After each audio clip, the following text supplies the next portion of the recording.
Aku tinggalkan pekerjaan gaji 100 juta aku di Amerika yang bahkan biayain aku ke Hawaii untuk liburan selama seminggu, tiket boleh first class, hotel bintang 5, restoran di booking yang paling mahal, dikasih uang jajan 15 juta rupiah untuk 1 minggu, dan yang paling gilanya lagi, aku boleh bawa 1 orang teman yang mereka biayain full juga untuk trip ke Hawaii ini. Bukan hanya itu, dari sisi pekerjaanku tuh sangat-sangat fleksibel. Dalam sehari, aku bisa menyelesaikan pekerjaanku hanya dalam waktu 2 jam saja. Gak ada absen sama sekali, masuknya sangat-sangat fleksibel, dan juga ke kantor cuman 3 hari dalam seminggu.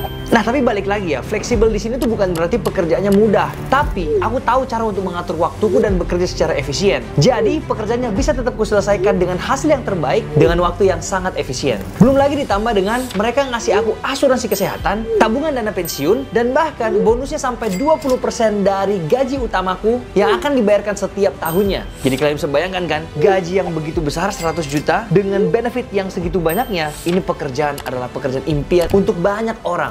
Tapi pekerjaan 100 jutaku ini kutinggalkan demi balik ke Indonesia. Thank you Green Source untuk segala-galanya. Alasan awalnya karena aku merasa bahwa hidupku di Amerika itu sudah stuck. Jadi aku kurang lebih bekerja selama 1,5 tahun dan hidupku tuh berputar di situ-situ aja, rutinitas. Dan aku nggak bisa melihat ada sebuah ruang untuk aku bisa bertumbuh dengan drastis ke depannya. Oh, satu hal lagi. Sebenarnya alasan aku mau balik ke Indonesia karena aku sedang membangun sebuah bisnis yang kurang lebih pada saat itu aku udah rintis selama 1,5 tahun. Dan aku melihat bahwa potensi dari bisnis ini tuh sangat-sangat besar ketika aku balik ke Indonesia. Nama bisnisnya adalah Sekilas Aja. Tapi pada saat aku memutuskan untuk balik ke Indonesia, ini bukan langkah yang mudah atau langkah yang bisa aku ambil dengan begitu cepat. Berbulan-bulan waktu yang aku habiskan untuk berdebat dengan diriku sendiri, dan bahkan orang tua aku tidak merestui untuk aku balik ke Indonesia secepat itu. Mereka masih ingin aku untuk stay dan mendapatkan pengalaman kerja yang lebih lama lagi di Amerika, bisa aja 5 tahun lagi atau 10 tahun lagi sebelum memutuskan untuk balik ke Indonesia. Soalnya pada saat itu pekerjaanku beneran udah ngasih gaji yang stabil banget di angka 100 juta rupiah per bulan, belum lagi ditambah dapatkan duit dari AdSense YouTube. Jadi kalau kita mau hitung kalkulasi secara per bulan, kurang lebih bersiku tuh di sekitar 150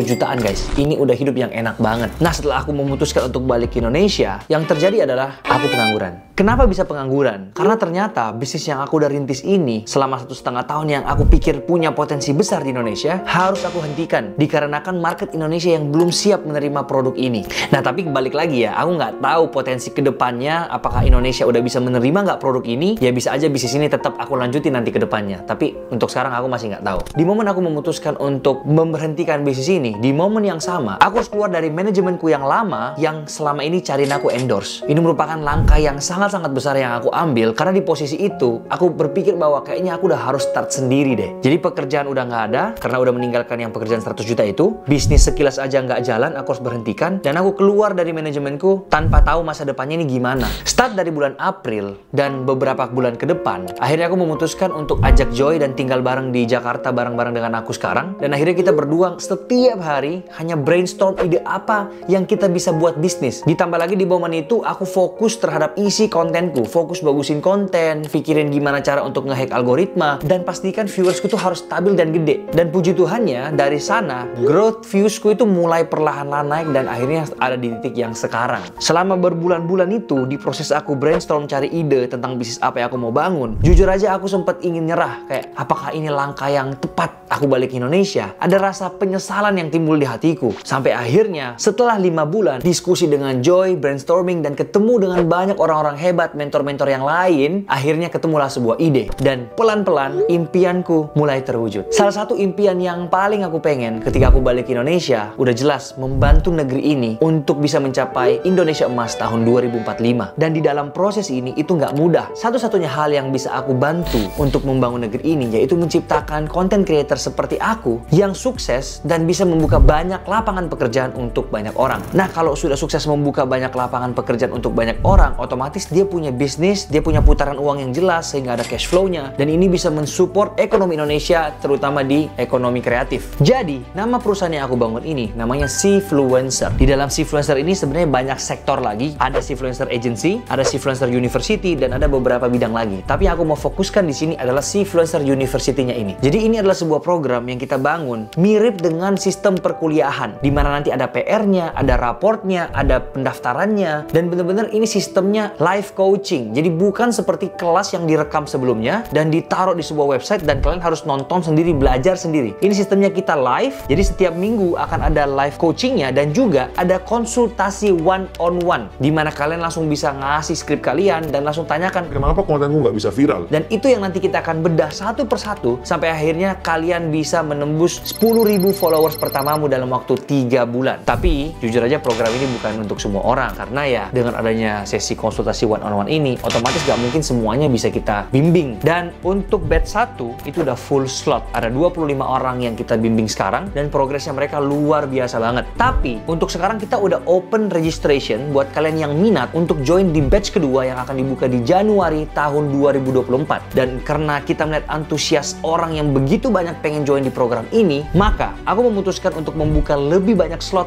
di program batch 2 tersebut, yaitu 50 orang. Buat yang minat, boleh langsung cek website kami di cfluencer.com/cap-yt atau klik link yang ada di kolom deskripsi bawah ya untuk daftarkan dirimu sekarang. Semoga kamu bisa jadi 50 orang yang akan aku bimbing sampai sukses jadi konten kreator. Tapi teman-teman, balik lagi, akan ada proses seleksinya. Begitu kalian daftar, akan ada proses interviewnya untuk mengetahui apakah kalian layak masuk di dalam program ini atau enggak. Jujur aku nggak pernah nyangka dan terpikir sama sekali bahwa aku bisa membuat sebuah perusahaan seperti ini yang semoga bisa berdampak pada kemajuan Indonesia ke depannya. Setelah melihat semuanya yang aku punya saat ini, aku sama sekali tidak menyesal pulang ke Indonesia. Aku berhasil bangun sebuah bisnis baru ini yang namanya Cfluencer. Ditambah karirku sebagai content creator juga semakin meningkat. Bisa kalian lihat dari sisi views, engagement, dan lain sebagainya. Dan puji Tuhan, kalau kalian pernah lihat videoku yang ini, cara hasilkan 250 juta dalam 7 hari, itu adalah berkat karena endorsement. Jadi aku juga nggak pernah menyangka bahwa begitu aku balik dari Amerika ke Indonesia, ada banyak brand yang mau bekerja sama dengan aku.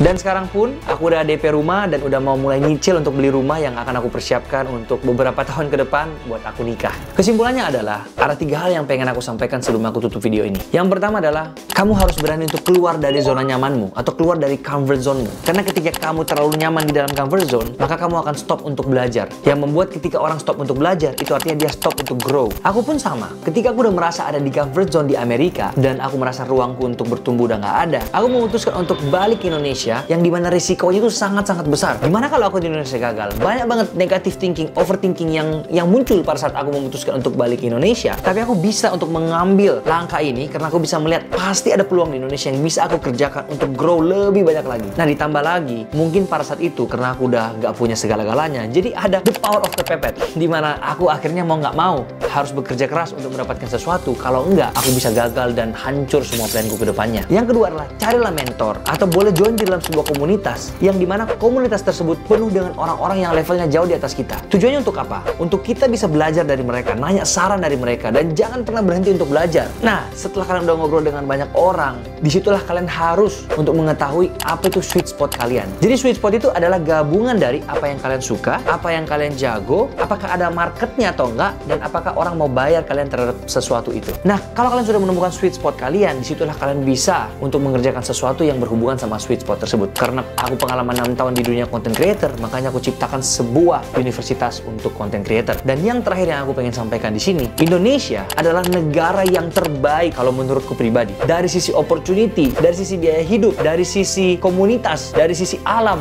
menurutku ini negara yang terbaik. Jadi buat teman-teman, aku cuma mau ngasih tahu bahwa di sini, di negara kita ini, oportunitas masih banyak banget. Jadi jangan pernah patah semangat, terus beradaptasi, bisa melihat peluang, terus belajar, upgrade skill, sehingga ketika opportunitas itu datang, bertemu dengan skill kalian, ditambah dengan diri kalian yang sudah ready, maka itulah tercipta kesuksesan. Ayo kita bangun Indonesia bareng-bareng, supaya bisa mencapai Indonesia Emas tahun 2045 nanti. Sekian aja untuk video kali ini. See you in the next video. Saya Samuel Chris, mengundurkan diri dari tempat kejadian.